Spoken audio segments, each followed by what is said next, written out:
অনেক সময় মাঠের বক্তা যারা, হয়তো জনগণ একটু বেশি আসছে, শ্রোতা সংখ্যা বেশি হয়েছে, আমরা মনে করি উনি সারা বিশ্বের শ্রেষ্ঠ আলেম। কথা বোঝেন না? আসলে কিন্তু বাস্তব অর্থে মাঠের এই বক্তা ওয়াইজদের চাইতেও মাঠের আড়ালে, পর্দার আড়ালে, আলোচনার আড়ালে, সবকের মধ্যে, মাদ্রাসার আঙ্গিনায়, মাদ্রাসার ভেতরে অসংখ্য অগণিত হাজার হাজার লাখ আলেম যারা অনেক অনেক অনেক বেশি কোরআন এবং সুন্নাহর ইলম রাখেন, জানেন। আল্লাহ তাআলার ইচ্ছা, এটা আল্লাহরই কুদরত। আল্লাহ তাআলার দুইটা নাম আছে, একটা হচ্ছে আয-যাহির আর একটা হচ্ছে আল বাতিন। আল্লাহ তাআলা যা ইচ্ছা তা প্রকাশকারী, আল্লাহ তাআলা যা ইচ্ছা তা গোপনকারী। প্রকাশ করেন কে? গোপন করেন কে? এজন্য বুজুর্গরা বলে এটা আল্লাহ তাআলার কুদরত, যে আল্লাহ তাআলা কারো উপরে তার জুহুর, প্রকাশের সিফাত দেয়, ফলে আল্লাহ তাকে পরিচিত করে। কারো মধ্যে আল্লাহ তাআলা তার গোপন বাতেন ওই সিফাত রাখে, ফলে তাকে আল্লাহ তাআলা নিজের কাছেই করে রাখে, কাউকে জানতে দেয় না। মনে করেন আমরা বায়েজিদ বুস্তামি, রাবেয়া বসরি, হাসান বসরি, জুনায়েদ বাগদাদি, বড় পীর আব্দুল কাদের জিলানি, উনাদের নাম জানি, মনে করেন। তাহলে ওই জমানায় উনাদের আমলে আল্লাহর ওলি, প্রিয় বান্দা, বুজুর্গ, এই 4-5 জন, ঠিক না? আর নাই তো বাকিটার নাম নাই কে? আল্লাহ তাআলার ইচ্ছা। হাজারো লাখো বুজুর্গ এমন আছেন যাদের নাম পৃথিবীর ইতিহাসে কেউ জানে না, কোনো কিতাবেও নাই। হাসরের মাঠ ছাড়া ওনাদেরকে চিনার আর উপায় নেই। কথা বুঝছেন কিনা? আমাদের প্রিয় নবী সাল্লাল্লাহু আলাইহি ওয়াসাল্লাম বিদায় হজ্জের মাঠে যখন ভাষণ দেয় আরাফাতের ময়দানে, তখন সমস্ত ইতিহাসের কিতাবে আছে 1.25 লাখের চাইতে বেশি বা কমপক্ষে 1.25 লাখ সাহাবী নবীজির সামনে উপস্থিত ছিলেন হজ্জের মাঠে। 1.25 লাখ ধরেন 1,25,000। অথচ সর্বসাকুল্যে আমরা ঘুরে ফিরে হযরত আবু বকর, ওমর, ওসমান, আলী, তালহা, জুবায়ের, আবু হুরায়রা, আয়েশা, ফাতেমা, এরকম 20-30 জন, 50 জনের নাম ঘুরে ফিরে জানি, উচ্চারিত হয়। তাহলে বাকি 1,25,000 মনে করেন ওই বিদায় হজ্জের মাঠের সাহাবী। বাড়ি ঘরেও তো আরও আছে, সবাই তো আর হজে গেছে না। কথা বোঝেন নাই? এদের নাম কোথায়? এদের নাম কোন? পৃথিবীর কোনো কিতাবে এমন কোনো কিতাব নাই যে কিতাবে 1 লাখ সাহাবীর নাম আছে, 10,000 সাহাবীর নাম আছে। সর্বসাকুল্যে বদরের যুদ্ধের 313 জন সাহাবীর নাম একসাথে আছে। তাহলে বাকিরা কি ব্যর্থ নাকি? তাইলে আল্লাহ তাআলার ইচ্ছা, আল্লাহ তাআলা কাউকে প্রকাশ করেন, কাউকে গোপন রাখেন। আল্লাহ তাআলা আয-যাহির, আল্লাহ তাআলা আল বাতিন। এজন্য আমাদের উচিত, আমাদের করণীয়, ওয়াইজ যিনি কিংবা আলেম, প্রত্যেককেই সমানভাবে কদর করা। বলেন ইনশাআল্লাহ। এটা আমাদের উচিত, এটা আমাদের উচিত। দেখেন, আমি সর্বোচ্চ আন্তরিকতা নিয়ে আপনাদেরকে কথাটা বললাম যে নিজে নিজস্ব বুদ্ধিতে, নিজস্ব বিবেচনায় কেহই ইসলামের রাস্তায়, আখিরাতের রাস্তায়, জান্নাতের রাস্তায় চলতে পারতেন। আপনি পারতেন। আল্লাহ তাআলা আমাদেরকে সবচেয়ে বেশি আমাদের মুখ দিয়ে যেই বাক্যটা উচ্চারণ করায় সেটা হলো ইহদিনাস সিরাতাল মুস্তাকিম। এটা আল্লাহ তাআলা আমাদের মুখ দিয়ে বেশি বাহির করায়। ফজর, জোহর, আসর, মাগরিব, এশা, তাহাজ্জুদ, আওয়াবিন, সুন্নত, বিতির, নফল, ফরজ, ওয়াজিব, সব নামাজে আল্লাহ তাআলা আমাদের মুখ দিয়ে বলায় বারবার, বান্দা বলো, এটা বলো, এটা বলো, ইহদিনাস সিরাতাল মুস্তাকিম। আল্লাহ আমাকে সরল পথ দেখান, সঠিক পথ দেখান, সঠিক পথ দেখান, জান্নাতের রাস্তা দেখান। এখন মনে করেন একটা উদাহরণ বুঝাচ্ছি। আপনি চাইলেন সঠিক পথ, আমি আপনারে এই কোরআন শরীফ, কোরআনুল কারীম একটা বাংলা অনুবাদ আর 6টা বিশুদ্ধ বিখ্যাত হাদিসের কিতাব আছে, বুখারী, মুসলিম, আবু দাউদ, তিরমিজি, নাসাই, ইবনে মাজা। তো মনে করেন এই কিতাবগুলোর বাংলা অনুবাদ বাজার থেকে কিনে 6টা কিতাব আর এটা একটার অনুবাদ, এগুলো আপনার হাতে দিয়ে বললাম ভাই এইটার ভিতরে সিরাতে মুস্তাকিম আছে, আপনি এনতে বাচ্চালো বুঝালো, আপনি নিজে পইরা বুঝাই এলো। আচ্ছা আপনি বলেন তো, আপনি পারবেন? কেমনি কিনবেন আপনি? আপনি কোনো কুল কিনারা পাবেন নিজে পড়ে, অথচ সিরাতে মুস্তাকিম এখানে আছে। এটাই সরল সঠিক পথের ঠিকানা, কোরআন এবং সুন্নাহ, কোরআন এবং হাদিস, এটাই। কিন্তু আপনি নিজে নিজে বুঝা কুলাইতে পারতেন না। এই জন্য আল্লাহ তাআলা শিখাইছে আমাদের, আমার বান্দা শুধু সিরাতে মুস্তাকিম চাইলে হবে না, বরং তুমি, আমরা যেমন বলি যে এখান থেকে আমি ঢাকা যাব ক্যান্টনমেন্ট হইয়া, এখন একজন লোকরে বুঝানো, প্রথম আপনি সিএনজিতে কোম্পানিগঞ্জ যাবেন, কোম্পানিগঞ্জ যাওয়ার পরে সুগন্ধাতে আপনি ক্যান্টনমেন্ট যাবেন, ক্যান্টনমেন্ট গিয়ে আবার ওই পারে গিয়া ঢাকার বাসে উঠবেন, এরপরে ঢাকা যাবেন। এমনি এমনি মনে করেন বুঝানোর চাইতে আমি যদি বলি যে আমি যাব, আপনি আমার সাথে আসেন, তাহলে সহজ কি না বলেন? সহজ কি না বলেন? রাহবার হইলে, পথ প্রদর্শক হইলে বিষয়টা সহজ। যেমন আমরা বহু মাহফিলে দূর দূরান্তে যাই, তখন আমরা বলি যে এটা নির্দিষ্ট জায়গা, কালকে আমি কিশোরগঞ্জ গেছি, এখন বলে দিছি যে ভাই ভৈরবের পরে আপনারা একজন লোক রাখতে হবে, আপনাকে একজন লোক আমার গাড়িতে উঠবে, বাকিটা রাস্তা এবার আরামসে সে দেখায় নিয়ে যাবে। এটা সহজ কিনা বলেন? আর আমি স্টেশন স্টেশন জিগাইতে জিগাইতে তো আমার জান শেষ, বাসবার। তাহলে সামনে যদি একজন পথ প্রদর্শক থাকে, তাহলে আমার চলার পথ সহজ। তো আল্লাহ তাআলা আমাদেরকে শিখাইছে, বান্দা সিরাতে মুস্তাকিম তো তুমি চাইবা, তোমার লাগবে সঠিক পথ, কিন্তু তুমি এটা এমনে কইবা আমার কাছে, সিরাতাল্লাযীনা আনআমতা আলাইহিম। আল্লাহ আমারে যদি খুঁজা নিতে বলেন হবে না, বরং আপনি আমার আগে যাদেরকে সিরাতে মুস্তাকিমের নিয়ামত দিয়েছেন, জান্নাতের পথ দিয়েছেন, আপনার সেই প্রিয় বান্দা, পছন্দের কোনো এক বান্দা, তার পথ আমারে দেখাইয়া দেন, আমি উনাকে সামনে রেখে আমি উনার পিছে পিছে চলে জান্নাতের রাস্তা পেয়ে যাব। এটা সহজ কিনা বলেন? সহজ।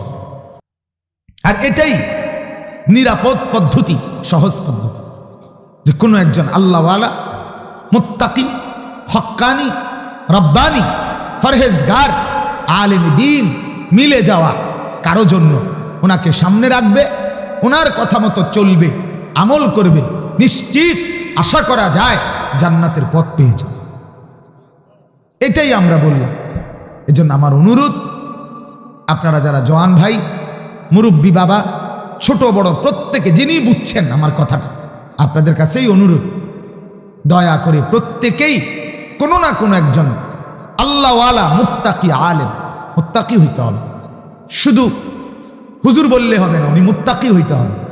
চা দোকানে গল্প করে উনি মুত্তাকি না, টেলিভিশনে বসে বসে নারীর ছবি দেখে এই মৌলবী মুত্তাকি না, ঘরে ঘরে গিয়া ওই বাবি কইয়া বিকতে গিয়া ভাত খায়, কথা বোঝে না, এটা হুজুর, আবার কোনো হুজুর না, আবার সংবম, কথা বোঝেন নাই, সংবম, হয়তো মুত্তাকি না। মুত্তাকি হইতে হবে, মুত্তাকি হইতে হবে, তাকওয়াওয়ালা হইতে হবে, আল্লাহওয়ালা হইতে হবে। আপনি শুনছেন এতক্ষণ ওনার কথা, এক এক শব্দের উচ্চারণই বোঝা যায় কলিজার ভেতর থেকে, 7 সমুদ্র নিচ থেকে কথা বের হচ্ছে। আমিও তো মনোযোগ দিয়ে শুনছি, আমিও তো শুনছি। সুবহানাল্লাহ। আমাদের ঈমানের ক্ষতি করে 3টা জিনিস, কতটা সুন্দর আন্দাজে বললেন। আমার নফসে, আমার মনে কত যে কিছু চায়, এটা আমার ঈমানকে ক্ষতি করে ফেলে। জিন শয়তান, যেটাকে আমরা শয়তান বলি, মানে ইবলিস যেটারে আমরা বলি, এটাই মূলত জিন। ইবলিস কিন্তু জিন। তো এই জিন শয়তান, ইবলিসের আরো জিফুত আছে, সন্তানাদি আছে, দলবল আছে। এই জিন শয়তান আমার ইমানকে ক্ষতি করে। আরেকটা হলো মানুষ শয়তান, অসৎ সঙ্গী। আমিও তো এটা প্রতিনিয়ত বলি, মানুষ শয়তান। একটা আশ্চর্য কথা আমি আজকেই প্রথম খেয়াল করে শুনলাম, আমার খুব ফায়দা হয়েছে। কি হযরত একটা আজীব কথা বলছি এই মুহূর্তে। জিন শয়তান লা হাওলা ওয়ালা কুওয়াতা ইল্লা বিল্লাহ বললে সরে যায়, আউযু বিল্লাহি মিনাশ শাইতানির রাজিম বললে সরে যায়, আস্তাগফিরুল্লাহ পড়লে সরে যায়। কিন্তু মানুষ নামের শয়তান যেটা আমার লগে সোয়ার হইছে, এই মদখোর, নেশাখোর, গাঁজাখোর, ফেন্সিখোর, বাবাখোর, ডাইলখোর, সুদখোর, ঘুষখোর, উলঙ্গ ছবি দেখার অভ্যস্ত, নর্তকী দেখে অভ্যস্ত, ব্যভিচার দেখে অভ্যস্ত, এরম অসৎ কোনো বন্ধু যদি লগে সোয়ার হয়, গোটা ইউনিয়নও যদি মসজিদে মাইক দেয়, আজান দেয়, এরপরও এই নাফরমান তার থেকে আলাদা হয় না। কারণ এটা এত শক্ত শয়তান। শয়তানদের শয়তান একটা আড্ডি শয়তান। এটা একেবারে সবচেয়ে বড় শয়তান। অসৎ সঙ্গী, অসৎ সঙ্গী হাজারো যুবকের জীবন বরবাদ করছে। পৃথিবীর কোনো বিড়ি খাওয়াই না নিজের থেকে শুরু করে নাই, কোন অসৎ বন্ধু তারে বিড়িখানা ধরাইছে। পৃথিবীর কোনো মদখোর নিজের থেকে নেশা শুরু করে নাই, কোন অসৎ সঙ্গী ওই জানোয়ার তারে মদের রাজ্যে ঢুকাই দিছে। পৃথিবীর কোনো ছেলে নিজের থেকে অবৈধ প্রেম শুরু করে নাই, কোন অসৎ বন্ধু তাকে অবৈধ প্রেম, অবৈধ কোনো মেয়ের প্রেমের অফার, এই অসভ্যতা তারে শিখায় দিছে। ফলে সে বরবাদ হয়ে গেছে। এটা হযরত বলল মানুষ শয়তান আমার ইমানের ক্ষতি করে। এটা এত শক্ত হইয়া সওয়ার হয় গায়ে, শরীরে, সঙ্গে, যে এটারে আউযুবিল্লাহ কইলেও সরে না, নাউযুবিল্লাহ কইলেও সরে না। ঠিক কিনা বলেন? কত ছেলে আছে মাঝে মধ্যে আজান দিলে হয়তো কখনো বলতে চায় যে ভাই নামাজ পড়ুন, লগের দুষ্ট বন্দুক, হ্যাঁ আরে বাপরে ওটা নামাজ পড়বো একবারে, আমাদের চিনি না, নতুন বুজুর্গি দিয়ে হাইতে আছে, সর বেড়া, আয় বেড়া, এই শেষ। তার যে একটা আজানের বরকতে তার যে একটা ভিতরে চেতনা আসছিল, এই দুষ্ট, এই শয়তান তারে বরবাদ করে দিয়েছে, তার শেষ করে দিয়েছে। এজন্য আমার বাপ, আমি এটা আপনাদেরকে বললাম, প্রকৃত অর্থে যারা মুত্তাকি হয় তাদের কথার মধ্যে নূর থাকে। কি থাকে বলেন না? নূর থাকে। এজন্য আমিও আপনাদেরকে অনুরোধ করলাম, জীবন চলার পথে প্রত্যেকেই, বুড়ো মানুষ যারা, মুরব্বী, জওয়ান, যুবক, সবাই আপনারা কোনো না কোনো আল্লাহওয়ালার সুহবতে, মুত্তাকি আলেমের সাহচর্যে নিজের জীবন পরিচালনা করবেন। বলেন ইনশাআল্লাহ। দেখেন একটা ছোট্ট উদাহরণ শুধু শুনেন। সাহাবায়ে কেরামের জামানায়, সাহাবায়ে কেরামের বাচ্চা যখন জন্ম নিত, হাদিসে আছে কুলের বাচ্চা, ওনারা সন্তান যখন মাত্র জন্ম নিত তখনই তারা আল্লাহর নবী সাল্লাল্লাহু আলাইহি সাল্লামের কাছে নিয়ে নবীজির কোলে তুলে দিতেন।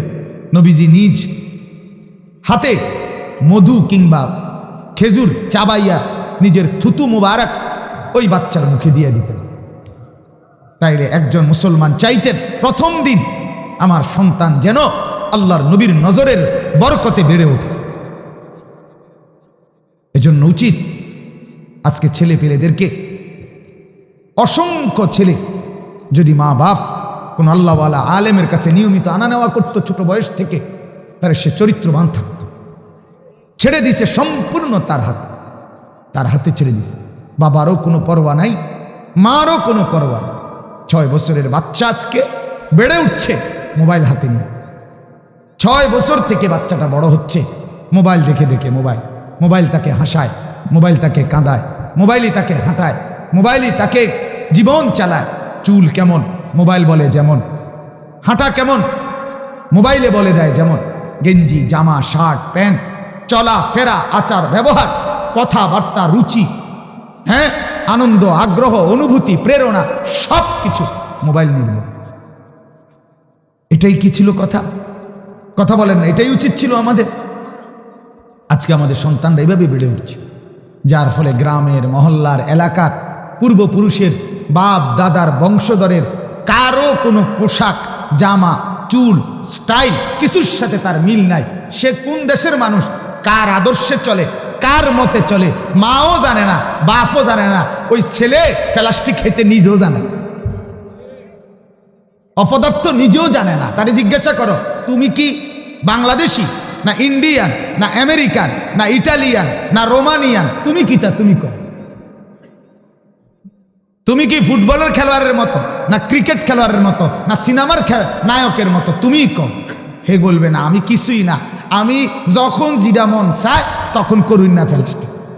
মাতাল, মাতাল, পাগল, তো পাগল। এজন্য অভিভাবক শূন্য, ওলামায়ে কেরামের সোহবত শূন্য, মানুষের জীবন ছন্ন ছাড়া হয়, বেখেয়ালি হয়, বেখেয়ালি হয়, সুন্দর হয় না।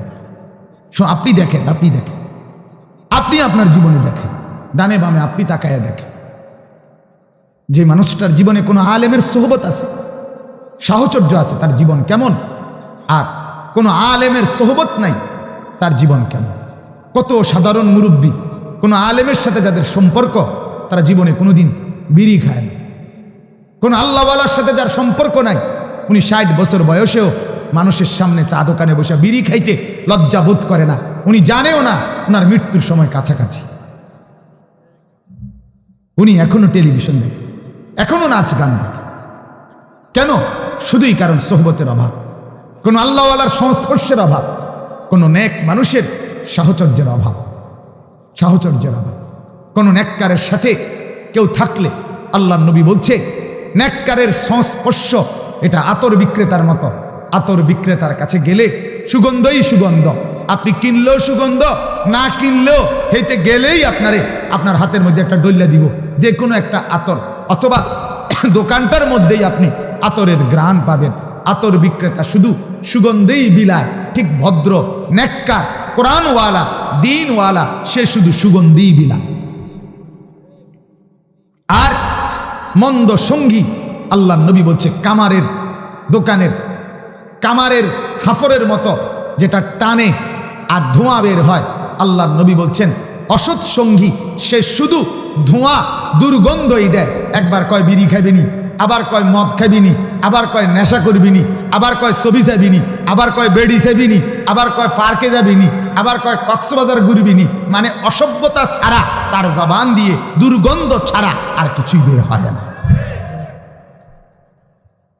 হয় মদ, নয়তো জুয়া, নয়তো নারী, নয়তো নর্তকী, নয়তো গেমস, নয়তো মোবাইল, নয়তো উলঙ্গ ছবি, নয়তো জিনা ব্যভিচারের দৃশ্য, কোনো না কোনো শয়তান,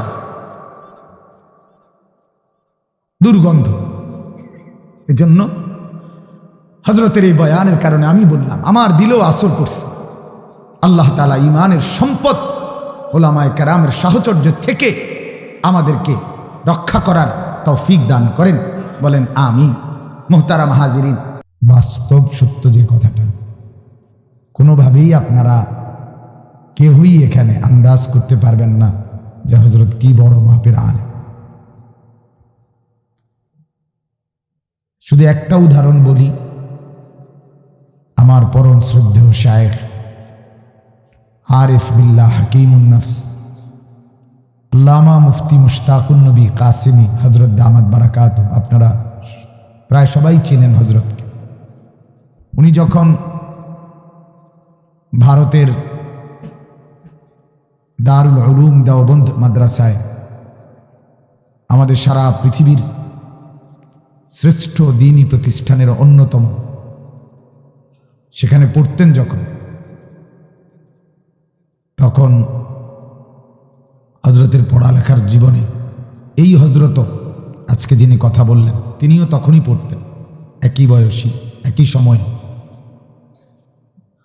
আমি ব্যক্তিগতভাবে আমার হযরত আল্লামা মুফতি মুশতাকুন নবী কাসিমি হযরতের কাছে বহুবার, এক দুইবার না, বহুবার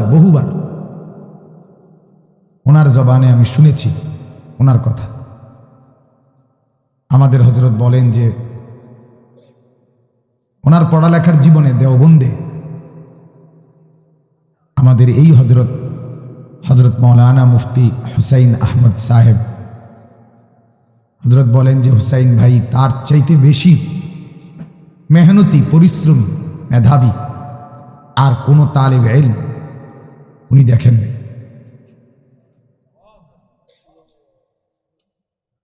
হুজুর একটা ঘটনা সব সময় বলে ওনার কথা, যে কোরবানির ঈদের দিনও দেওবন্দে অনেক অনুরোধ করে কোরবানির গোশত পাকাইছে হুজুর আল্লামা মুফতি মুশতাকুন নবী সাহেব হযরত।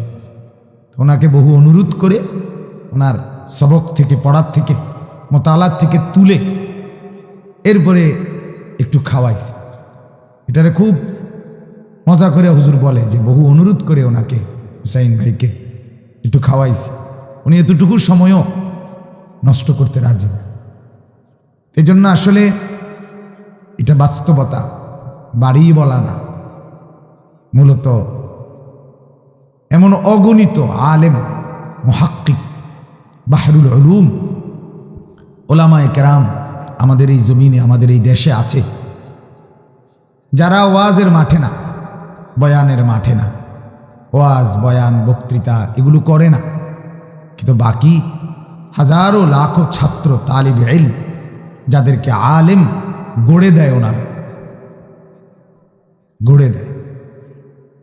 আলেম গড়ার কারিগর ওনারা, মানুষ গড়ার কারিগর। আনিসুর রহমান, আশরাফি ওয়াজ, আখেরাতের ফেরিওয়ালা।